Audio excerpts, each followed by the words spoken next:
Welcome to Kannan info Tamil. நம்ம இன்னைக்கு என்ன டாபிக் பார்க்க போறோம் அப்படின்னா, சமீப காலமா இந்தியா ராக்கெட் போர்ஸ் அப்படிங்கிற ஒரு படையணியை உருவாக்குவதற்கு முயற்சி செய்து வந்துகிட்டு இருக்காங்க. அது மட்டும் இல்லாம ஷார்ட் மற்றும் மீடியம் ரேஞ்ச் மிசைல்களை உருவாக்குவதற்கு இந்தியா அதிக முனைப்பு காட்டி வந்துகிட்டு இருக்காங்க. இந்தியாவிடம் தற்போது உள்ள மிசைல்களை நவீனப்படுத்துவதற்கும் பல முக்கியமான திட்டங்களை செயல்படுத்தி வந்துகிட்டு இருக்காங்க. எதற்காக இந்தியா ஷார்ட் மற்றும் மீடியம் ரேஞ்ச் மிசைல்களை உருவாக்குவதற்கு முயற்சி செய்றாங்க? ராக்கெட் போர்ஸ் படையணியை எதற்காக உருவாக்குறாங்க?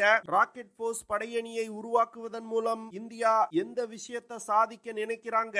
நமது எதிரி நாடுகளான சீனா மற்றும் பாகிஸ்தான் மிசைல் தொழில்நுட்பத்துல எந்த நிலையில இருக்காங்க அப்படிங்கிறது குறித்து நம்ம டீடைலா இந்த வீடியோல பார்க்கலாம். நம்ம சேனல்ல டிஃபென்ஸ் மற்றும் ஜியோபாலிட்டிக்ஸ் சம்பந்தமா தினம் ஒரு வீடியோ பப்ளிஷ் பண்ணிட்டு இருக்கோம். உங்களுக்கு நம்ம சேனல்ல பப்ளிஷ் பண்ணக்கூடிய வீடியோஸ் பிடிச்சிருந்துச்சுன்னா சேனலை சப்ஸ்கிரைப் பண்ணி சப்போர்ட் பண்ணுங்க. நீங்க பண்ற ஒவ்வொரு சப்ஸ்கிரிப்ஷனும் எனக்கு அடுத்தடுத்த வீடியோஸ் போடுறதுக்கு ஒரு மோட்டிவேஷனா இருக்கும். நமது எதிரி நாடுகளான சீனா மற்றும் பாகிஸ்தான் ஷார்ட் மற்றும் மீடியம் ரேஞ்ச் மிசைல்களை அதிக அளவுல தங்கள் படையில் இணைச்சிருக்காங்க. சீனாவிடம் ராக்கெட் போர்ஸ் அப்படிங்கிற ஒரு படையணி இருக்கு. இந்த ராக்கெட் போர்ஸ் படையணியில மட்டும் 1,20,000 நபர்கள் வேலை செய்றாங்க. சீனாவின் ராக்கெட் போர்ஸ் படையணியில பேலஸ்ட் மிசைல்கள், cruise missiles, hypersonic cruise missile, hypersonic glide வெஹிக்கிள்கள் போன்ற பல்வேறு விதமான மிசைல்கள் இணைக்கப்பட்டிருக்கு. குறிப்பா சொல்லணும் அப்படின்னா சீனாவின் ராக்கெட் போர்ஸ் படையணியில 1500 கிலோமீட்டர் சென்று தாக்கக்கூடிய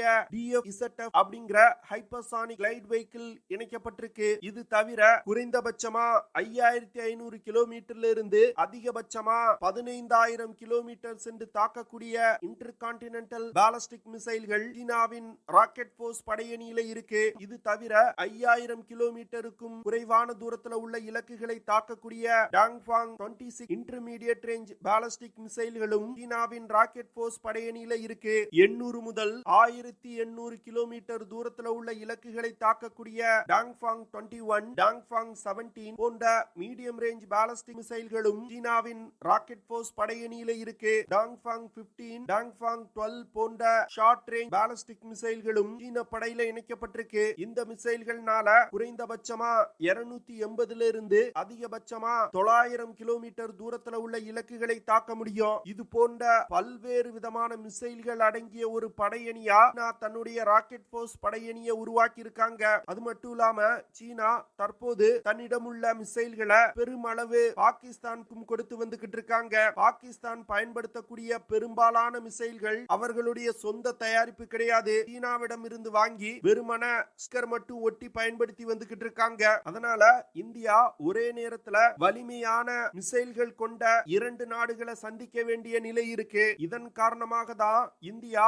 ராக்கெட் போர்ஸ் படையணியை உருவாக்குவதற்கு தற்போது முயற்சி செய்து வந்துகிட்டு இருக்காங்க. இந்தியா தன்னுடைய ராக்கெட் போர்ஸ் படையணியை ஷார்ட் மற்றும் மீடியம் ரேஞ்ச் மிசைல்கள் அடங்கிய ஒரு படையணியா உருவாக்க போறாங்க.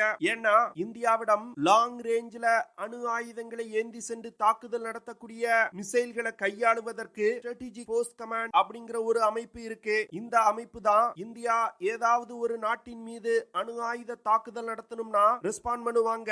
ஆனா இந்தியாவிடம் சாதாரண கன்வென்ஷனல் வார்ஹெட்டுகள் அடங்கிய மிசைல்களை பயன்படுத்துவதற்கு ஒரு படையணி கிடையாது. அதற்காக தான் இந்த ராக்கெட் போர்ஸ் படையணி தற்போது உருவாக்கப்பட உள்ளது. ஒரு யுத்தம் முதல்ல தொடங்குதுன்னா எடுத்த உடனே அணு ஆயுதங்களை பயன்படுத்திட மாட்டாங்க. முதல்ல கன்வென்ஷனல் மிசைல்களை பயன்படுத்தி தான் தாக்குதல் நடத்துவாங்க.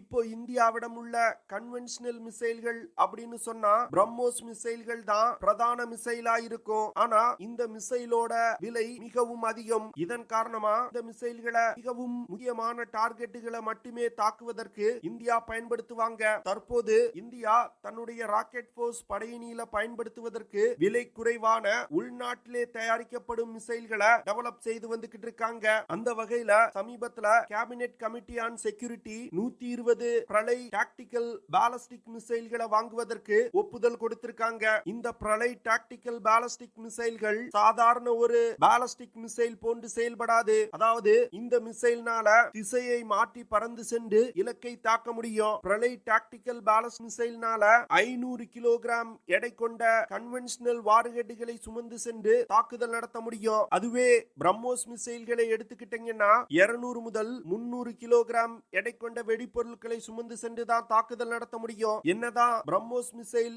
இலக்கை மிக துல்லியமா தாக்குனாலும் அந்த மிசைல்னால பிரளய் மிசைலை விட குறைவான சேதத்தையே ஏற்படுத்த முடியும். ஏன்னா பிரம்மோஸ் மிசைல்ல வெடிபொருள் மிக குறைவாயிருக்கு. அடுத்து பிரளய் டாக்டிக்கல் பேலஸ்ட் மிசைல்னால 150 முதல் 500 கிலோமீட்டர் தூரத்துல உள்ள இலக்குகளை மிக துல்லியமா தாக்க முடியும். இந்த மிசைலை இயக்குறதுக்கு 2 ஸ்டேஜ் கொண்ட ராக்கெட் மோட்டார் பயன்படுத்தப்படுது. அது மட்டும் இல்லாம இந்த மிசைலோட 3வது ஸ்டேஜ்ல மனூரபிள் ரீஎன்ட்ரி வெஹிக்கிள் அப்படிங்கிற ஒரு தொழில்நுட்பம் பயன்படுத்தப்பட்டிருக்கு. அதாவது இந்த மிசைல்ல இருக்கக்கூடிய MARV வார்ஹெட்கள்னால திசையை மாற்றி பறந்து சென்று இலக்கை தாக்க முடியும். இதனால எந்த ஒரு air defence சிஸ்டத்தாலும் Pralay tactical ballistic மிசைலை தாக்கி அழிக்க முடியாது. பிரளய் டாக்டிக்கல் பேலஸ்டிக் மிசைலோட இறுதி கட்டத்துல மாக் 6.1 அப்படிங்கிற வேகத்துல பறந்து சென்று இலக்கை தாக்க முடியும். அதாவது 7400 கிலோமீட்டர் பெர் ஹார் வேகத்துல பயணித்து சென்று இலக்கை தாக்க முடியும். இந்த மிசைல 8x8 BEML Taurus transport erector லான்ச்சர்ல மவுண்ட் செஞ்சிருக்காங்க. இதனால இந்த மிசைல ஒரு இடத்துல இருந்து இன்னொரு இடத்துக்கு மிக எளிதா டிரான்ஸ்போர்ட் செய்ய முடியும். இந்தியா தன்னுடைய கன்வென்ஷனல் மற்றும் நியூக்ளியர் மிசைல்களை பெருமளவுல மாடர்னைஸ் செய்து வந்துகிட்டு இருக்காங்க. இந்த விஷயம் சீனா மற்றும் பாகிஸ்தானுக்கு ஒரு மிகப்பெரிய அச்சுறுத்தலை ஏற்படுத்தி இருக்கு. இது தொடர்பா சமீபத்துல பாகிஸ்தான் டைம்ஸ் ஒரு கட்டுரை வெளியிட்டிருக்காங்க.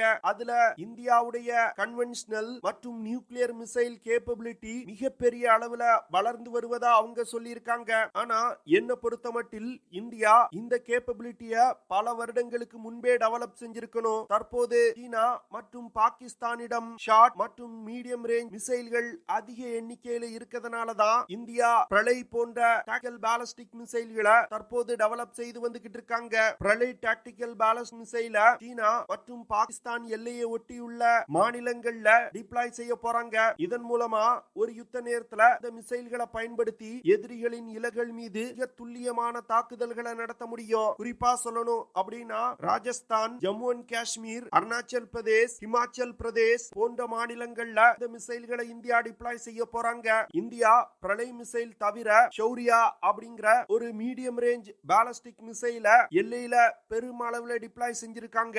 இந்த ஷௌரியா மிசைல் ஹைப்பர்சானிக் வேகத்துல பறந்து சென்று இலக்குகளை தாக்கக்கூடிய ஒரு சர்ஃபேஸ் டு சர்ஃபேஸ் மிசைல். இந்த மிசைல்கள்னால ஒரு யுத்தத்தின் போக்கையே மாற்றி அமைக்க முடியும். ஷௌரியா மிசைல்னால 200 முதல் 1000 கிலோகிராம் எடை கொண்ட வெடிபொருட்களை சுமந்து சென்று தாக்குதல் நடத்த முடியும். இந்த மிசைல்னால 700 முதல் 1900 கிலோமீட்டர் தூரத்துல உள்ள இலக்குகளை மிக துல்லியமா தாக்க முடியும். இந்த மிசைல்னால மாக் 7.5 அப்படிங்கிற வேகத்துல பறந்து சென்று இலக்கை தாக்க முடியும். அதாவது 9200 கிலோமீட்டர் பெர் ஹார் வேகத்துல பயணித்து சென்று இலக்கை தாக்க முடியும். நீங்க கூட நினைக்கலாம் ஷௌரியா மற்றும் பிரளய் மிசைல்கள் ஒலியின் வேகத்தை விட 5 மடங்கு வேகமா சென்று இலக்கை தாக்குத, இது ஹைப்பர்சானிக் மிசைல் அப்படின்னு சொல்லலாமே அப்படின்னு. ஆனா ஒரு ஹைப்பர்சானிக் மிசைல் அப்படிங்கிறது மிசைல லான்ச் செஞ்சதுல இருந்து இலக்கை தாக்குற வரைக்கும் மாக் 5க்கு மேல வேகமா டிராவல் செய்யணும். ஆனா இந்த மிசைல லான்ச் செய்யும் பொழுது மிசைலோட வேகம் குறைவாதான் இருக்கும். டார்கெட்டை நெருங்கும் போதுதான் மிசைலோட வேகம் மிக அதிகமா இருக்குது.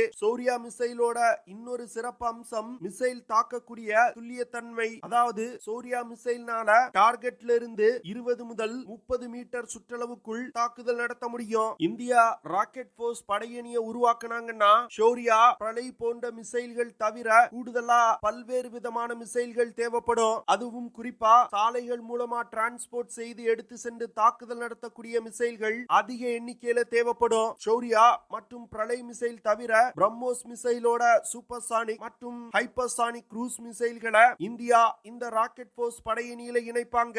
ஆனா இந்த மிசைல்களை மிகவும் முக்கியமான இலக்குகளை தாக்குவதற்கு மட்டுமே பயன்படுத்துவாங்க. இந்தியா தன்னுடைய ராக்கெட் போர்ஸ் படையணியில மீடியம் ரேஞ்ச் பாலஸ்ட் மிசைல்களை அதிக எண்ணிக்கையில இணைப்பதற்கு திட்டமிட்டிருக்காங்க. இப்போ பிரளய் மிசைலை எடுத்துக்கிட்டீங்கன்னா 150 முதல் 500 கிலோமீட்டர் தூரத்துல உள்ள இலக்குகளை தாக்க முடியும். ஆனா இந்தியாவுக்கு 500 முதல் 1500 கிலோமீட்டர் தூரத்துல உள்ள இலக்குகளை தாக்கக்கூடிய மீடியம் ரேஞ்ச் பாலிஸ்டிக் மிசைல்கள் தான் அதிக எண்ணிக்கையில தேவைப்படுது. இது போன்ற தாக்குதல் வரம்பு கொண்ட மிசைல்களை தான் சீனா மற்றும் பாகிஸ்தான் தன்னுடைய படையில இணைச்சிருக்காங்க. இந்தியாவிடம் 500 முதல் 1500 கிலோமீட்டர் தாக்குதல் வரம்பு கொண்ட பாலிஸ்டிக் மிசைல்கள் இருக்கு. அதாவது அக்னி serious of மிசைல்கள்ல Agni 1, Agni prime போன்ற மிசைல்கள்னால 700 முதல் 2000 கிலோமீட்டர் தூரத்துல உள்ள இலக்குகளை தாக்க முடியும். இப்போ இந்தியா கன்வென்ஷனல் வார்ஹெட்டுகளை எடுத்து சென்று தாக்குதல் நடத்துவதற்கு ஒரு மீடியம் ரேஞ்ச் பாலிஸ்டிக் மிசைல டெவலப் செய்ய ஆரம்பிச்சாங்கன்னா அதற்கு பல வருடங்கள் ஆகலாம். இதன் காரணமாக தான் ஏற்கனவே அணு ஆயுதங்களை ஏந்தி சென்று தாக்குதல் நடத்துவதற்கு உருவாக்கப்பட்டிருக்க அக்னி 1 மற்றும் அக்னி பிரைம் மிசைல்களை கன்வென்ஷனல் வார்ஹெட்டுகளை சுமந்து சென்று தாக்குதல் நடத்தும் வகையில மாற்றி அமைப்பதற்கு இந்தியா திட்டமிட்டிருக்காங்க. என்ன பொறுத்தமட்டில் இந்த பிளான் ஒரு நல்ல விஷயம். ஏன்னா தேவையில்லாம பணம் மற்றும் நேரத்தை செலவிடாமல் ஏற்கனவே இருக்கக்கூடிய மிசைல்கள்ல சிறிய மாற்றங்களை பண்ணி இந்தியாவின் ராக்கெட் போர்ஸ் படையணியில இந்தியா இணைக்கலாம். தற்போதைய நிலையில அக்னி சீரியஸ் ஆஃப் மிசைல்களை இந்தியாவின் அணு ஆயுதங்களை கையாளக்கூடிய ஸ்ட்ராட்டஜிக் போர்ஸ் கமாண்ட் அமைப்பு மட்டுமே பயன்படுத்தி வந்துகிட்டு இருக்காங்க. ஆனா ஃபியூச்சர்ல மாற்றி அமைக்கப்பட்ட அக்னி மிசைல்களை இந்தியாவின் ராக்கெட் போர்ஸ் படையணி பெருமளவுல பயன்படுத்த போறாங்க.